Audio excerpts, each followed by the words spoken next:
Hi everyone and welcome back to my channel. So today's video is a repotting video, a Phalaenopsis repotting video. I am going to be repotting these beautiful phals inside some wood baskets. I have in front of me my supplies. I've got some 6-inch wood baskets, I've got some 8-inch wood baskets, and I've got some wire hangers. We're going to be repotting these phals. They were decorating my home for 2.5 months. And these are the baskets that they were in. I just took one apart and I'm going to be doing a step-by-step tutorial with you guys. So this is a beginner video. Many of you have asked me what to do with your phals once the flowers fall. And I thought that this was a great opportunity for me to show you step by step. All right, so the first step is trying to figure out where you want to put your phal. I decided to put them in these wood baskets. I just thought it was easier for me. I can just hang them. They're not in the, they're not in the way. I have many. So in my case, hanging them is going to be more practical. I decided to put them in here. I think this is a good fit. This is a 6-inch wood basket. You don't want the roots to be too tight, and you don't want them to be too loose either. So I think this is a good fit. It has plenty of space for me to put the media inside. So I think the 6-inch basket would be fine. The 8-inch baskets, I'll probably put more than one phal in. I'm still deciding on that. Today I'm going to be using some sphagnum moss as my media. I do like this, I got this little square on Amazon, and this is the first time I've ever purchased it like this. I normally get it like in a bag. So I thought that this was really cool. It's very practical. You can just store them, and it doesn't take a lot of space. So now that you've seen my supplies, let's get these orchids prepped for repotting. Next step is to remove the orchids from the original clear container. Many orchids come in these clear containers so that while you have them out in decorations, you can always check the root system and see when they need to be watered. In this case, I'm going to be removing the clear containers so that I can get them ready for repotting. I am going to remove all of this sphagnum moss today. I am going to leave them bare root, and I will save these containers for another time. So we're going to leave them bare root. We just want to make sure that the orchids are healthy. I see many dead roots, but I also see many healthy roots. So I want to just get all of this sphagnum moss off. This sphagnum moss is probably not too old. Since I'm going to repot today, I will be using fresh sphagnum moss to repot. So all of this sphagnum moss, I'm going to be removing it and throwing it away. I do not like to reuse the sphagnum moss.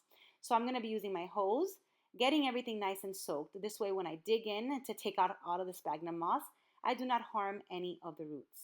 So when you're watering, in this case I'm using the hose, so water is splashing everywhere.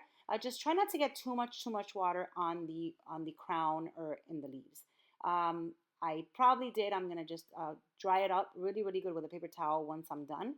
But right now I'm just gonna focus and make sure that everything is soaked. This way when I take out the moss, the sphagnum moss, I do not damage any of the healthy roots. So you see how I'm just throwing everything out. Just start fresh when you repot. This way you don't have to worry about any fungus or any infections or anything going on that might harm the orchid. All right, so this part of the video is for the true beginner. So this is sphagnum moss, and this is the media that you can use if you'd like to use this media to repot your phals. I like to use the sphagnum moss. I live in South Florida. It's very hot. So sphagnum moss is a type of media that keeps that root system nice and moist during the week. This way you don't have to water the orchid as often. At least in my case, it's very hot, so sphagnum moss maintains that moisture. Notice how when I wet it, it just soaks up all that water. So that's what's going to happen when you water your orchid. All that water will stay in the sphagnum moss, and it will just keep your orchid nice and moist. You don't want to use this type of media for the type of orchid like a cattleya or anything like that likes to dry out during watering. So sphagnum moss is my choice for phals. I purchased it on Amazon, or you can purchase it in orchid stores. In my case, I paid about $7.99 for that block that you saw. And a little bit goes a really long way. So like I said, this is sphagnum moss. I'm putting in this little tray. It kind of looks like something I had for Thanksgiving.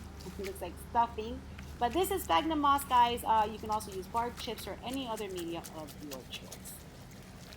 All right, guys, so I'm gonna get my shears, and I've already put a little bit of alcohol, and I'm just gonna torch it really quick just to get rid of anything that might that might be in there, any type of infections or anything.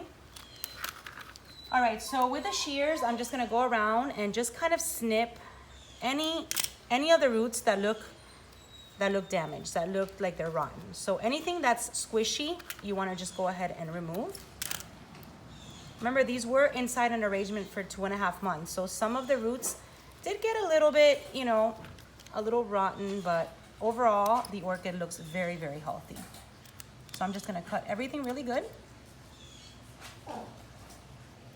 Just get everything nice and cut. Okay, and just remove them. That way when I put them inside the basket, everything looks good.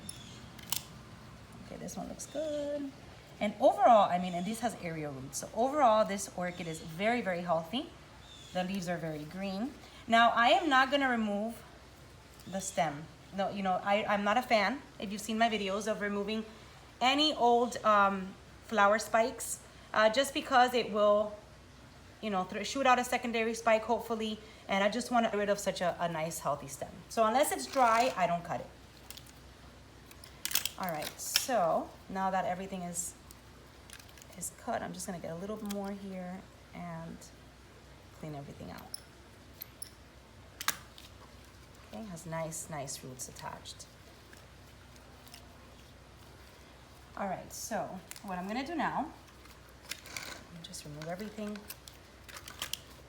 All right, so I'm just gonna put a little bit of sphagnum moss all through the bottom. And I like to put my Phalaenopsis with the sphagnum moss. So I'm just gonna just set it nice and sturdy and then put some sphagnum moss all around.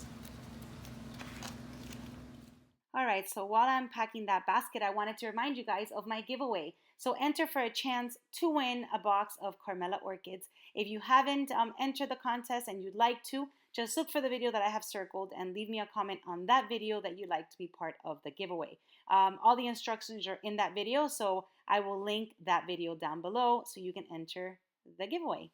Good luck to everyone. All right, so for the maintenance of this, I decided to do it in the wood baskets just because it won't be in the way. And what I do is that I will water it and fertilize once a week and keep it in a shaded area under my patio. Okay, and you can make these hangers as long or as short as you want. I just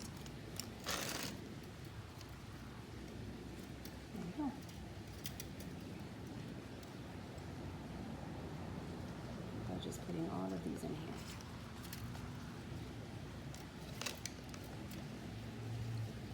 All right, guys, so this is a really simple process. All of these supplies can be bought at Home Depot or at any hardware store or any of the stores that sells orchid supplies, or you can order online. And it's just very simple. So what I do is I will water once a week. I will fertilize once a week until I see some spikes, and then I'll just keep on my watering routine. And that's it. This is the Phalaenopsis orchid on a hanging basket. All right, that's it, guys. I hope you liked this video. If you did, give it a thumbs up. Leave me any comments, questions, concerns, anything down below, and I will, answer all your questions. If you haven't followed my Instagram, I will include that name down below. And that's pretty much it, guys. Thank you for watching. I hope everybody has a nice holiday season, and I will see you in my next video. Bye-bye.